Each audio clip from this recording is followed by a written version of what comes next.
Dito sa Papa Dudut Stories, ikaw ay hindi nag-iisa.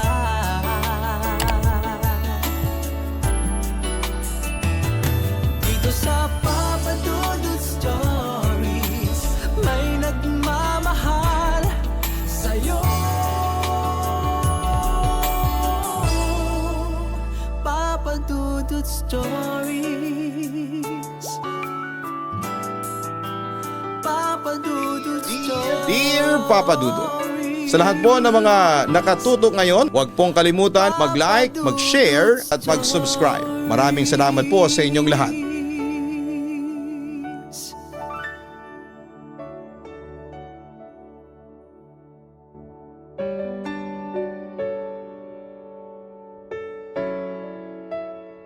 Dear Papa Dudut, una sa lahat ay gusto kitang batiin ng magandang araw at sa mga valued listener ng Papa Dudut YouTube channel.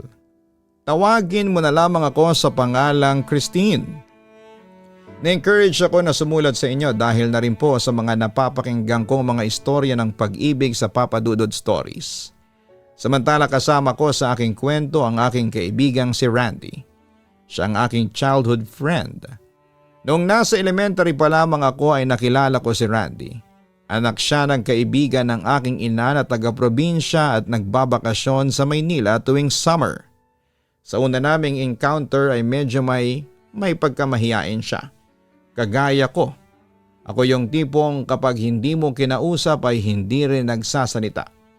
Pero aaminin ko na love at first sight ako nang makita ko siya. May itsura naman kasi siya at halos lahat ng mga kaibigan ko na babae ay may crush sa kanya. Mabait kasi siya at magiliw magsalita at higit sa lahat ay laging mabango. Papa Dudut, lumipas sa mga araw ay nagkapalagayan na rin kami ng loob. Sumali na siya sa tambayan namin ng aking mga kaibigan tuwing gabi. At minsan nga na kami lang dalawa ang nasa tambayan ay nakapag-usap kami ng seryoso. Sinabi niya sa akin na matagal na pala niya akong gusto. Naiilang lamang siya sa iba naming kaibigan at kinakabahan sa aking magiging reaksyon dahil first time daw niyang manligaw ng babae. Ako naman dala na rin ang kabataan ay umamin na rin na may pagtingin din sa kanya. Pero sinabi ko sa kanya na ligawan niya rin ako ng formal sa aming bahay. At ginawa naman niya at ang nakakatuwa pa dito ay kasama pa ang kanyang mama noong unang beses na dumalaw siya sa amin.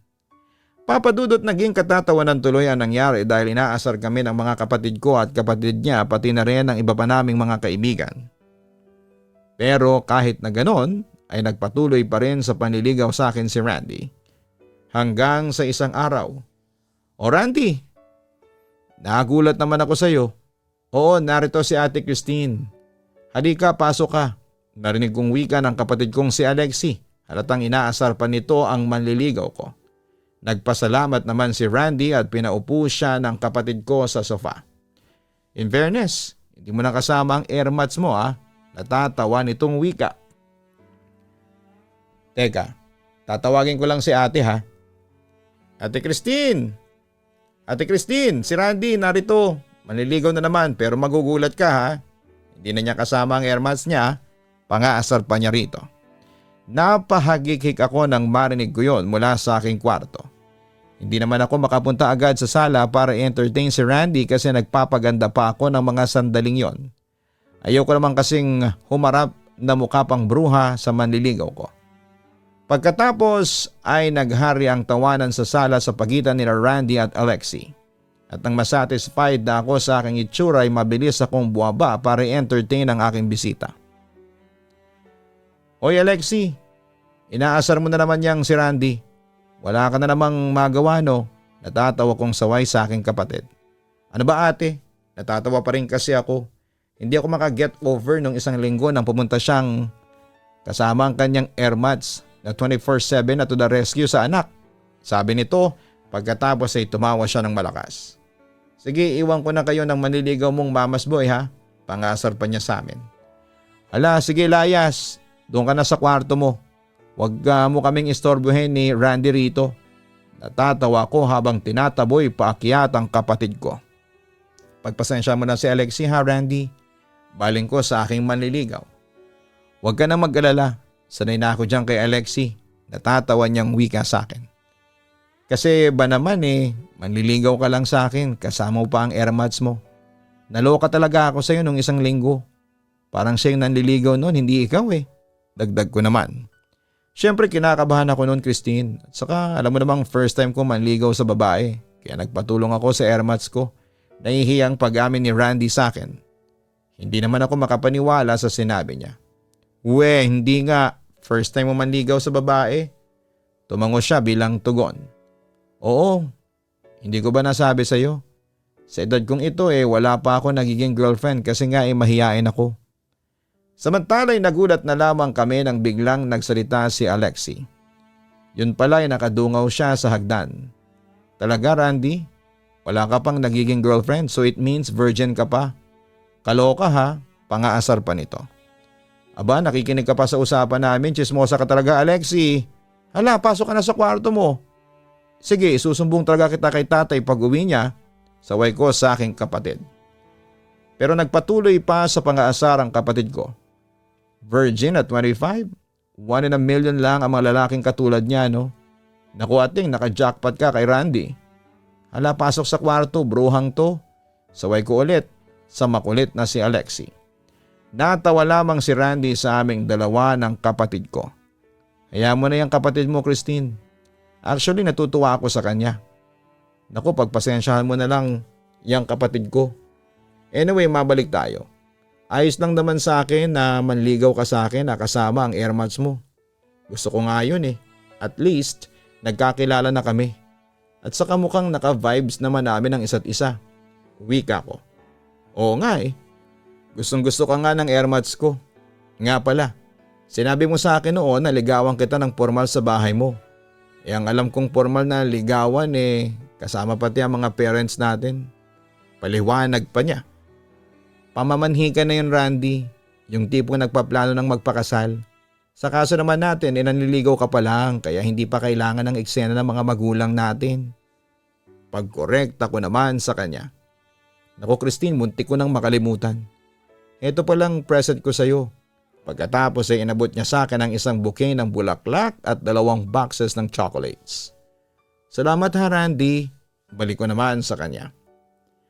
Christine, gusto ko lang na malaman mo na sincero ako sa panliligaw sa iyo. Seryoso ko sa iyo kasi ikaw lang ang nagpaandar nitong puso ko. Matagal ko nang nararamdaman ang espesyal ka sa akin. Simula pa lang nung una kitang makilala. Pero ngayon lang talaga ako nagkaroon ng lakas ng loob na sabihin ito sa iyo. Sana Christine hayaan mong patunayan ko sa iyo kung gaano kita kamahal. Sabi niya sa akin na bagamat cheesy ay sincere naman siya kaya kinilig na rin po ako. Naniniwala naman ako sa iyo Randy. Nararamdaman ko naman na seryoso ka sa akin at nagpapasalamat ako doon ang sabi ko. So ano na? Sasagutin mo na ba ako? Nahihiya niyang tanong sa akin. Oo, sinasagot na kita. Tayo na. Tugon ko sa kanya. Siyempre natuwa ng husto si Randy sa naging sagot ko sa kanya. Halos hindi siya makapaniwala na meron na siyang girlfriend. Talaga? Naku Christine, hindi ko makakalimutan ang araw na ito. Pakis nga, sabi pa niya sa akin. Pinagbigyan ko naman siya sa gusto niya at nakaisang halik ako sa kanya sa pisngi. Anyway Randy, sasabihin ko na sa iyo ng maaga. Ayos lang ba sa iyo ang long distance relationship kasi malapit ng pasukan? Doon ako sa Maynila mag-aaral ng college. Medyo wala tayong physical contact. Ayos lang ba sa iyo yun? Seryosong tanong ko sa kanya. Walang problema sa akin Christine. Marunong ako maghintay at saka hindi naman ako mainipin. Paggarantiya naman niya sa akin. Papa Dudut, nagkaroon kami ng long distance relationship ni Randy dahil dito ako sa Maynila nag-aral samantalang siya naman ay sa probinsya nila. Wala po akong cellphone noon kaya sa mga love letters kami nag-uusap. Sa tuwing umuwi ang mama niya dito sa Maynila ay may sulat siya napadala at ganoon din ako pag uwi ng mama niya sa probinsya ay nagpapadala din ako ng sulat dito. Papa Dudut, tuwing sasapit naman ng summer ay pumupunta siya ng Maynila para magkita kami. Doon ay madalas niya akong bigyan ng mga regalo at madalas din kaming mamasyal sa labas. Almost perfect na nga ang relasyon namin kaya marami ang naiinggit sa amin. Pero Papa Dudut, hindi maiwasan talaga sa isang relasyon ang mga pagsubok. Marami kasi akong naririnig sa kanya na may ibang babae na nanalink kay Randy. Pero hindi ako nagpatalo sa sinasabi ng ibang tao at sa mga kapatid ko kasi naniniwala ako na mahal ako ni Randy at hindi niya ako lolokohin. Tiniis ko yon. Lalo na kapag sumasapit ang Valentine's at wala na akong natatanggap na mga flowers or chocolates. Iniisip ko na lang na baka busy lang siya sa studies niya. May kaunting kirot pero kinakaya ko naman. Pero hindi rin nagtagal ang aming relasyon dahil isang gabi. Randy, ano ba nangyayari sa'yo? Bakit parang nalalamig ka na sa akin? May problema ka ba? Sabihin mo na sa akin. Nag-aalalang tanong ko sa kanya. Wala, Christine. Tipid na sagot niya sa akin. Anong wala? Randy, hindi ito normal. May something wrong sa'yo. Ano ba yun? Kasi napapansin ko na sa'yo na parang wala ka ng time para sa akin. Hindi mo na sinasagot yung mga love letters na pinapadala ko sa'yo sa tulong ng mama mo. Hindi mo na rin sinasagot yung mga tawag ko sa'yo. Tapos ng Valentine's Day, hindi mo man lang ako binigyan ng flowers and chocolates. Ano, busy ka lang ba sa studies mo? Kaya mo ako nakakalimutan o talagang ayaw mo na sa akin? Masinsinang tanong ko sa kanya. Hindi ko alam kung paano ko ito sasabihin sa'yo. Parang nag-aalinlangan pa siyang sabihin sa akin ang totoo, Papa Dudut. Ano ba yun ha? Insist ko sa kanya. I'm sorry pero gusto ko nang makipaghiwalay sa'yo. Bigla na lang niyang sinabi sa akin. Nanlumo at halos mawarak ang aking kalooban nang marinig ko yon mula sa kanya. Ano? Randy naman, huwag mo naman gawin sa akin to. Kung kailan kita minahal ng todo, saka mo sasabihin sa akin na gusto mo nang makipaghiwalay. Maawa ka naman sa akin, Randy. Ayaw ko rin sanang gawin ito pero ayaw kong isakripisyo ang panghabang buhay na kaligayahan natin. Minahal naman kita kaso may isang babae akong na-meet na mas mahal ko kaysa sayo. Pagpapatuloy pa niya. Sa puntong yon ay hindi ko na napigilang umiyak sa harapan niya. Randy, bakit mo ba ako ginaganito? Tanong ko sa kanya. Ayaw kong saktan ka hanggat maaari. Pero intindihin mo naman sana ako. Pakiusap niya sa akin. Pero ako, bakit hindi mo rin ako intindihin? At saka sino yung bago mong girlfriend? May hinanakit na tanong niya sa akin. Schoolmate ko siya. Laika ang pangalan. Nahihiyang sagot niya sa akin. Sumagi tuloy sa isipan ko yung mga araw na may nasasagap akong chismis tungkol sa boyfriend ko. Tama pala yung mga naririnig kong chismis kung ganon. Na may kinakalokohan ka ng ibang babae. Hindi pa ako noon naniniwala kasi buong kumpiyansa ko noon na mahal mo talaga ako. Yun pala nagkamali ako. Randy, ang sama mo. Alam mo bang parang sasabog itong dibdib ko dahil sa ginawa mo? Gusto kong sumigaw sa galit. Gusto kitang saktan. Pero hindi ko magawa kasi nangingibabaw pa rin ang pagmamahal ko sa iyo. Halos mag-hysterical na talaga ako dahil sa sobrang panlulumo. Pwede ba naman tayong maging magkaibigan, Christine? Ipagpapatuloy natin yun. Suhestyon niya sa akin. Na hindi ko nagustuhan. Sa palagay mo, Randy, ganon lang kadali yun. Hindi no. Gusto kita bilang boyfriend, hindi bilang kaibigan. Ang sabi ko sa kanya. Wala na ba talagang pag-asa itong relasyon natin? Hindi ko alam. Ang sabi pa ni Randy. Hindi ko masasabi kung wala nang pag-asa magkabalikan tayo. Christine, kung sakaling magalit ka man sa akin, wala na akong magagawa doon. Naunawaan naman kita. Ipagdarasal ko na lang sa Diyos na sana'y maging okay ka. Sa puntong yon ay na-realize kong hindi na mababago pa ang desisyon ng boyfriend ko. Kaya isang desisyon din ang aking ginawa. Huwag kang mag-alala, Randy. Hindi ako galit sa iyo. Binubulong kasi ng puso ko na patawarin ka. Mahal kita, Randy, pero hindi kita pipigilan sa paghanap mo ng sarili mong kaligayahan. Masakit man sa akin pero kailangan kitang i-give up kasi ayaw ko namang ipilit ang sarili ko sa iyo. Kung saan ka maligaya, Randy, doon ako. Susuportahan kita. Pinapalaya na kita. Ang sabi ko pa sa kanya. Alam mo, Papa Dudut, noong gabing yon kahit na labis ang pagmamahal ko sa kanya ay pinalaya ko siya. Hindi ako nagpakita ng pagkalungkot at lalong hindi ako umiyak sa harapan niya habang kami ay magkausap. Sinabi ko na lang sa kanya na okay lang kahit masakit, wala naman akong magagawa at ayaw kong ipilit ang sarili ko sa kanya, Papa Dudut. Pero umuwi ako noon ng mag-isa. Masakit ang dibdib na parang sasabog. Gusto kong sumigaw pero wala akong magawa at simula noon ay hindi na kami nag-usap kahit minsan at kung magkita man kami sa mga okasyon ay parang normal lang. Pero deep inside in my heart ay may kirot kasi mahal ko pa rin siya. Lalo na kapag nakikita ko na maligaya siyang kapiling ang girlfriend niya. Ngunit isang araw ay laking gulat ko nang minsang mag-cruise ulit ang landas namin ni Randy. Sa totoo lang ay matagal ko nang gustong sabihin ito sa iyo. Kasi palagi akong nauunahan ng takot. Hindi ko alam kung matatanggap mo pa ulit ako o hindi na. Kasi Christine, na-realize ko sa sarili ko na mas mahal pala kita kaysa kay Laika. Revelasyon niya sa akin. At paano naman ang girlfriend mo? Hihiwalayan mo na ba siya? Curious kong tanong sa kanya. Hindi pa. Hindi pa. Kami pa rin ni Laika ngayon. Nahihiya niyang sagot. Hindi ko naman maitago ang inis sa sinabing niyo ng ex-boyfriend ko. Ganun pala eh. Bakit sasabihin mo sa akin na mas mahal mo ako kaysa sa babaeng yon? Hindi ko mahiwalayan si Laika. May sakit kasi sa puso. Bukod dun nag-iisa lang siya sa pamilya niya. Alam mo ba? Tinangka ko ng hiwalayan noon si Laika kaso pinagbantaan ako ng uncle niya na papatayin niya ako kung sakaling hiwalayan ko ang pamangkin niya. Si Laika naman nagbanta sa akin na magpapakamatay siya kapag hiniwalayan ko siya. Kwento niya sa akin. Sa totoo lang, Papa Dudut, ay hindi ako sigurado kung papaniwalaan ko ba siya o hindi. Pinasok mo yan, Randy. Panindigan mo. Wika ko. Hindi, Christine.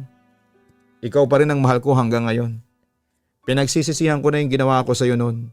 Christine, sana'y mapatawad mo na ako. Ang sabi ni Randy na umiiyak na ng mga sandaling yon. Huminga naman ako ng malalim at muling bumaling kay Randy. Hindi na ako galit sa iyo, Randy. Matagal na kitang pinatawad. Mahinang wika ko dahil aaminin ko na kahit ganon ang sinapit ng aming relasyon ay mahal ko pa rin ang lalaking yon. Pwede naman tayong magsimula ulit, Christine. Handa kitang mahalin. Hindi ko na pinatapos pa ang kanyang sasabihin dahil tutol na ako sa gusto niyang mangyari. I'm sorry, Randy, pero ayaw kong pumasok sa gulo. Ayaw kong agawin kita kay Laika at saka alam mo namang hindi na pwedeng maging tayo kasi nga naka-reserve ka na sa ibang babae. Katwiran ko. Pero Christine, please naman. Alam ko at nararamdaman mo na mahal mo rin ako. Halos magmakaawang wika niya sa akin. Ayaw kong gumulo pa ang sitwasyon. Ayaw kong may mangyaring masama kay Laika nang dahil sa ating dalawa. Hindi kaya ng konsensya ko, Randy. Paliwanag ko sa kanya. At paano naman ang nararamdaman natin sa isa't isa? Isasakripisyo na lang ba natin ito para sa kanila? Tanong niya sa akin. Oo, kasi yun ang tama. I'm sorry, Randy, pero buo na ang desisyon ko. Hanggang friends na lang muna tayo. Yon ang naging final decision ko ng sandaling yon. Papa Dudut, sobra akong nagulat sa mga binalita sa akin ni Randy. Pero dahil ayaw kong masaktan ay minabuti kong makipagkaibigan na lang kay Randy. Although mahal ko pa rin siya. Hindi ko siya magawang sagutin muli kasi nasa dibdib ko pa ang takot na baka iwanan niya ulit ako sa ere tulad ng ginawa niya sa akin noon. Ayaw ko nang masaktan pa, Papa Dudut. Samantala alam kong nasaktan din si Randy sa sinabi kong hanggang magkaibigan na lang muna kami. Pero at the same time alam kong nauunawaan niya ako. Alam ko na ito ang best option para magsimula ulit kaming dalawa at tinayaan na lang ang tadhana na gumawa ng paraan para muli kaming magmahalan. Papa Dudut, kinimkim ko ang lahat ng mga nararamdaman ko kay Randy. Bukod kasi sa ayaw kong masaktan ay may iba na rin kasi akong mga priorities sa buhay. Gusto ko kasing matupad ang pangarap ko. Kaya mas minabuti ko na lang muna na maging magkaibigan kami ni Randy. Hanggang isang gabi ay muli kaming nagkita ng aking kaibigan. Kumusta na kayo ni Laika? Seryosong tanong ko sa kanya. Nag-usap kami kahapon ni Laika at sinabi ko ulit sa kanya na gusto ko makipaghiwalay sa kanya. Nag-away kami at nagbanta na naman siya na kapag hiniwalayan ko siya ay magpapakamatay siya. Napahinga lamang ako ng malalim sa aking mga narinig. Ay, ganun ba? Ikaw, kumusta ka na? Wala bang nanliligaw sa iyo doon sa opisinang pinagtatrabahuhan mo? Agad naman akong sumagot sa tanong niya. Heto, ayos naman ako. Marami nga lang akong paperworks na tinatapos. Tungkol naman sa loob ng opisina oo. May mga nanliligaw nga sa akin pero wala yun sa akin ha.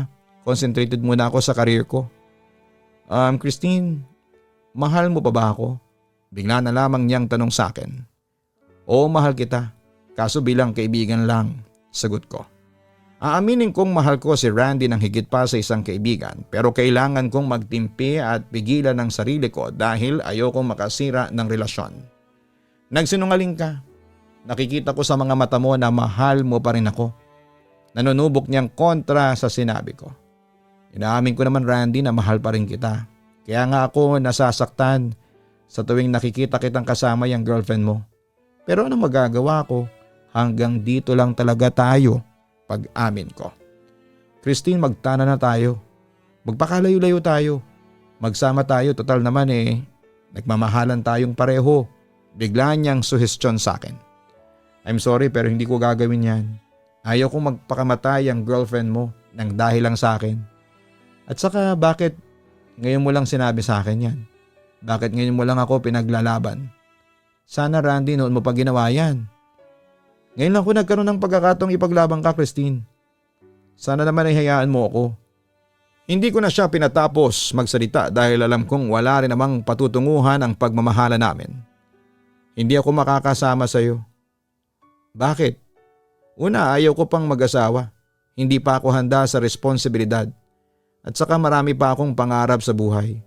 Gusto kong magkaroon ng mataas na posisyon sa opisinang pinagtatrabahuhan ko. Gusto kong iahon sa hirap ang pamilya ko. Marami akong gustong patunayan sa sarili ko at hindi ko magagawa yon kung sasama ako sa iyo. Paliwanag ko. So sinasabi mo sa akin na hadlang ako sa buhay mo, ganun ba? Tila nasasaktan na sabi pa sa akin ni Randy. Hindi naman sa ganun, pero sana'y intindihin mo naman ako. Sana noon pa natin ginawa ito. Noon kasi ikaw lang ang priority ko sa buhay. Pero simula nung iniwan mo ako, dumami ang priorities ko Patawarin mo ako Randy. May tamang panahon para dyan. Katwiran ko sa kanya at sa huli ay nag-sink in na naiintindihan naman niya ang mga sinabi ko. Papadudot lumipas sa mga araw at nalaman ko na dito na rin pala sa Maynila nagwo-work si Randy. Minsan pa nga ay nagkakasabay kami pero ako ay pilit akong umiiwas. Siguro'y dahil ayoko nang maramdaman ang sakit. Pero kahit na anong iwas ko sa kanya sa tuwing kailangan ko ng tulong, siya ang unang taong nandyan para sa akin. Minsan kapag nahihirapan akong sumakay pa uwi ay biglang madadaanan niya ako at aalukin na sumabay na sa kanya. Sa tuwing may gimmick ang barkada at tipsy na ako, siya pa rin ang naghahatid sa akin. Feeling nga ng ibang tao ay kami na ulit pero sinasabi naman niya na best friends lang kami. Iniisip ko na lang na siguro'y bumabawi lamang siya sa panahong hindi niya nagawa noon sa akin ang mga bagay na yon. Papadudot pilit ko mang ibalik ang nakaraan. Alam ko na hindi na po pwede, naka-reserve na ang taong mahal ko sa ibang babae. Ngunit isang gabi, isang balita ang natanggap ko na siyang nagpagimbal ng todo sa akin. Tumawag sa akin ang nanay ni Randy para ibalita sa akin ang isang nakakagimbal na balita na siyang nagpanginig ng buong katawan ko. Christine, si Randy. Narinig kong umiiyak na boses ng mama ng kaibigan ko. Agad naman ako nag-worry at tumaas ang balahibo ko sa katawan. Tita Ana, bakit po kayo umiiyak? Ano bang nangyari kay Randy? Tanong ko.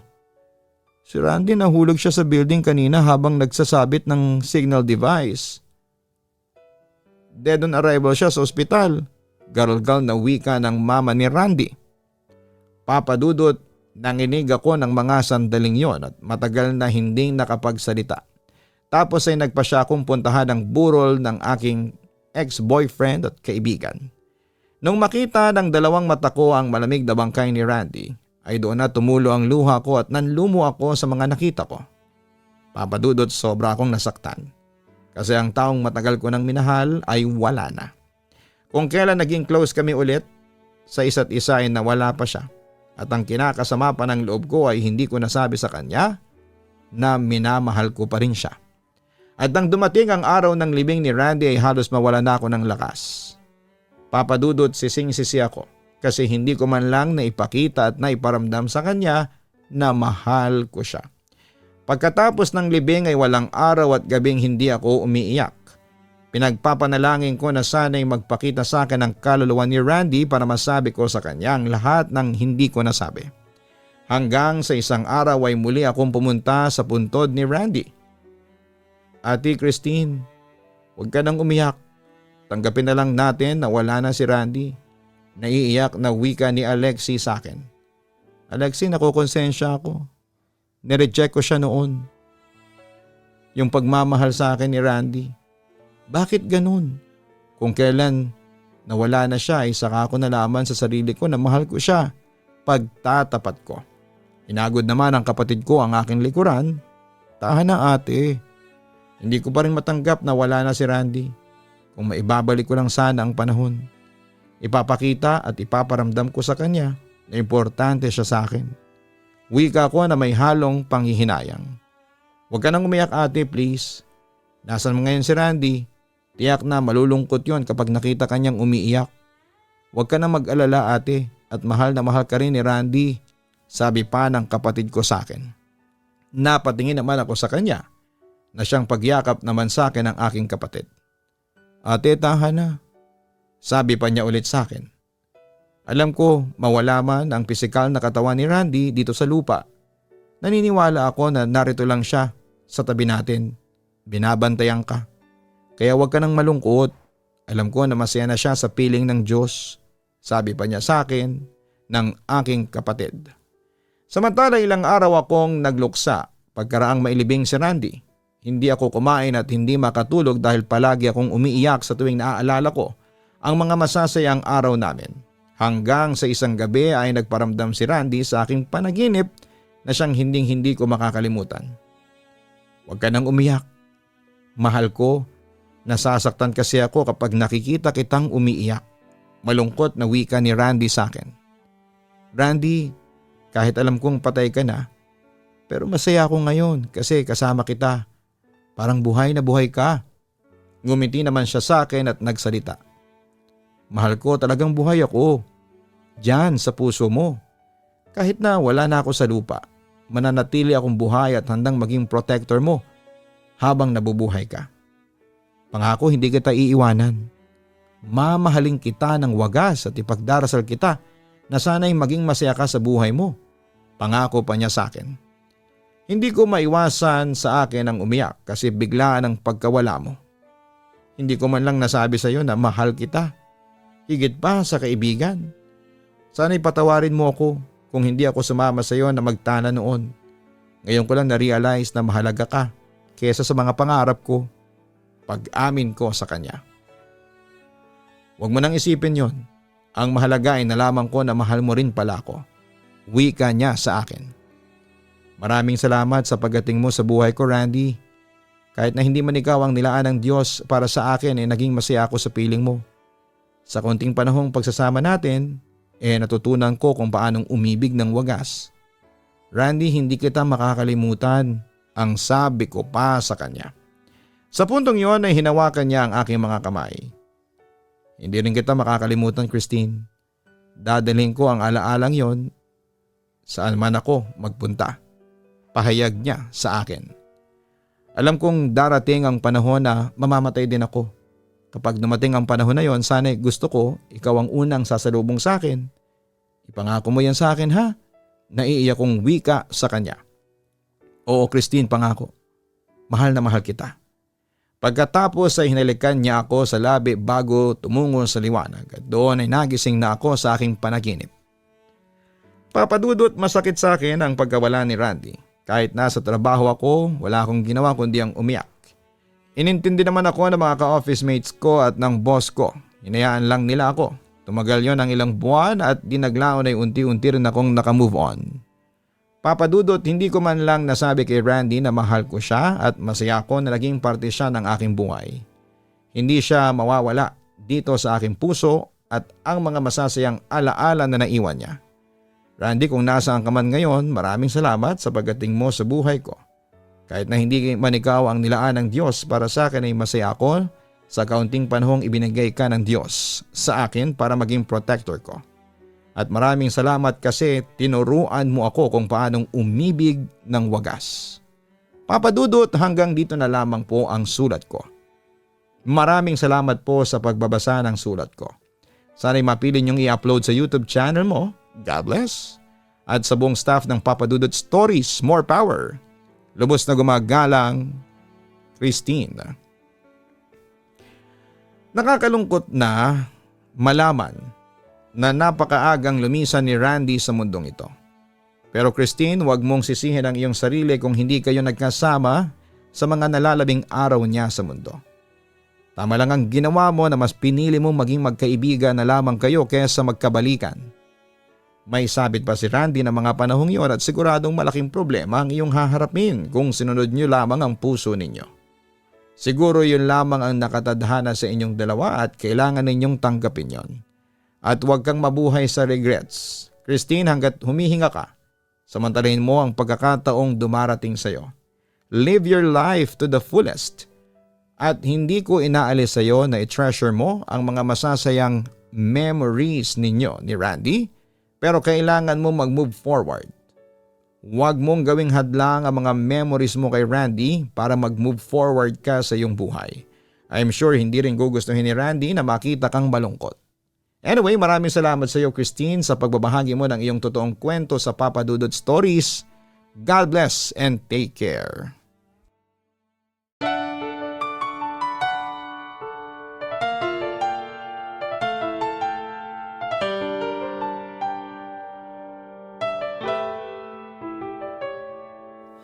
Ang buhay ay mahiwaga,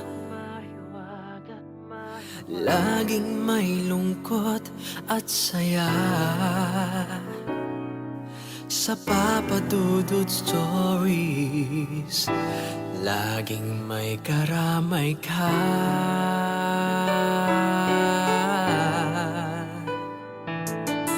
Mga problemang kaibigan,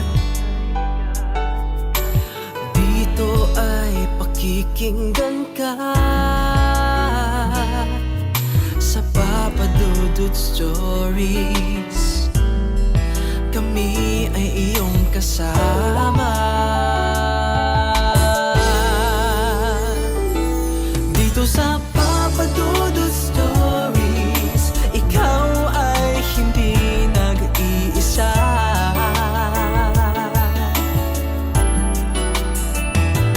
Dito sa Papa Dudut Stories, may nagmamahal sa'yo.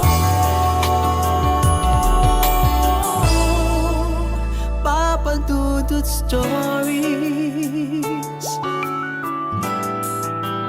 Papa Dudut Stories,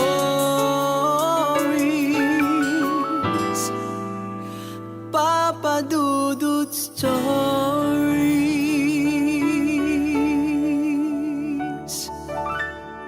Makipagkulitan! So ayun po guys, nagkakagulo na po tayo ngayon dito. Nakikita po natin si Gian. Hi everyone! So ayun na po, may mga bisita po kami. Andito po ngayon. Makipagtawanan!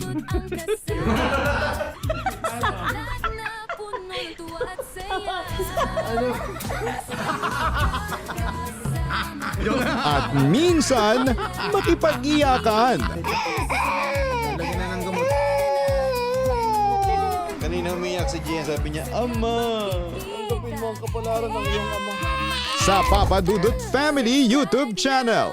Subscribe na! Dito sa